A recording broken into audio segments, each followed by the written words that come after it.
Releasing your game on Steam was once seen as a badge of honour, and it was one of the best ways to get your work discovered and sold. That's not the case anymore though. Steam is full of games and it's harder to get your title seen. As one indie developer has just shockingly illustrated. That's just meant to be like, police camera action.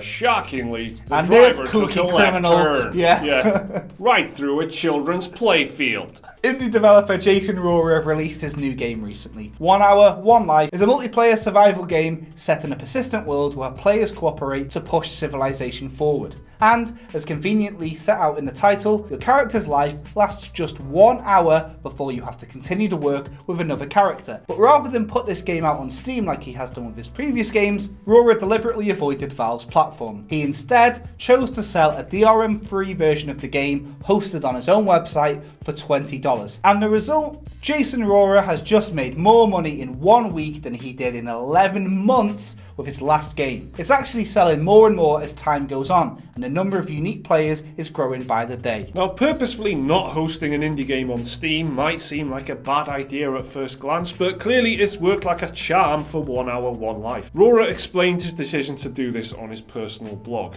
In 2011, he says his game Inside a Star-Filled Sky was the only game released on Steam the day it came out. Quote, Valve worked with me directly to pick a release date that had no major conflicts. My game was the only game that came out that day on Steam. I'll repeat that for emphasis. My game was the only game that came out that day on Steam. The quote continues, it remained on the new release list for almost an entire week, sitting there on the front page of Steam for everyone to see. But fast forward 7 years later to February 27th, 2018, the day that 1 Hour, 1 Life went on sale, and 83 games launched on Steam that day alone. Steam granted Inside a Star-Filled Sky such a good platform with so much exposure that his otherwise unknown game sold 649 units on the first day and 704 units on the second. Numbers which at the time for Rohrer were, quote, huge and career changing. Now, despite the fact Rohrer has seen huge success by avoiding Steam altogether,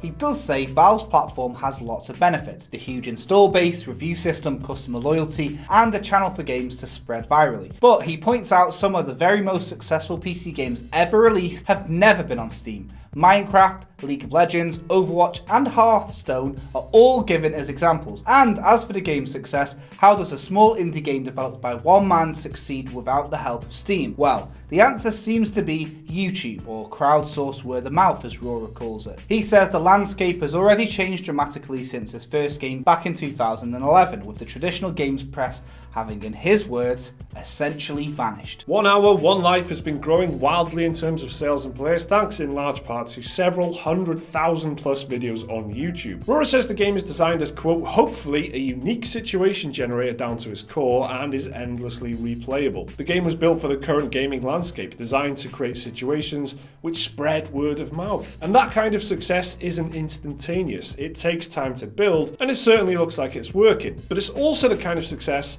that doesn't rely on Steam. So this guy's designed a game which he thinks is perfect for the current kind of climate or media climate around games. So it's not geared towards a reviewer who's going to give it a great review saying, oh, this has like some wonderful gameplay or whatever. This is like word of mouth stuff. He knows that this kind of game gets people talking. It's like PlayerUnknown's Battlegrounds, Fortnite, all those really streamable games with really dynamic situations. You don't know what you're going to get every time you fire it up. The fact that it's multiplayer and cooperative and that kind of team effort, building something up together kind of thing is all very highly streamable and YouTube videoable qualities, and it seems to be working for him. And it shows that he's kind of a good person at marketing his games. He knows what he's doing. A lot of people that make games, they're game developers, they'll just be working hard. The game's done, they put it out there, that's it. But he's thought of all the aftercare stuff as well. How can I get people talking about it? I mean, before I even read this story, before I even knew the name of the game, I'd read an article on PC Gamer, Rock Paper Shotgun, about that one game where you die every hour. It seems to be like quite the buzz at the moment around a lot of websites. One thing that really caught my eye on this though, and I know it was a long time ago, was that Valve worked directly with him the first time around,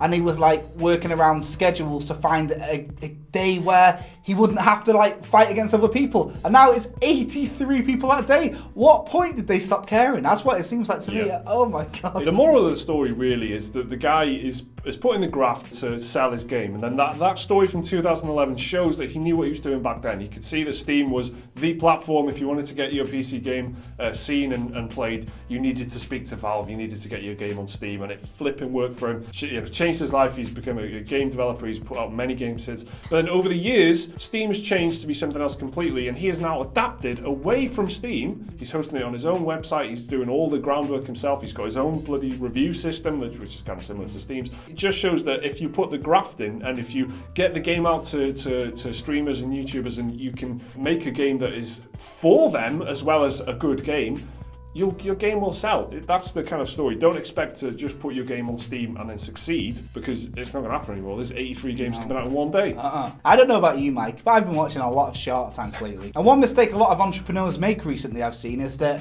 they assume that a website, like just getting onto Amazon and selling a product, is going to be enough. Back in the day, Steam, it was enough because it was hand-picked, and that was like almost like a certification of quality. But you need to do more. You can't just like invent a product, get it on Amazon, and expect it to sell. And for that reason, I'm out. Jake's consultation business consultation business. Yeah, I'm actually a full-blown venture capitalist. Jake's business consultancy agency is now fully off the ground. One of the number one mistakes I see businesses doing is just expecting to put it out there on the shelves and expecting it to shift. Everyone knows shelf space doesn't equal sales.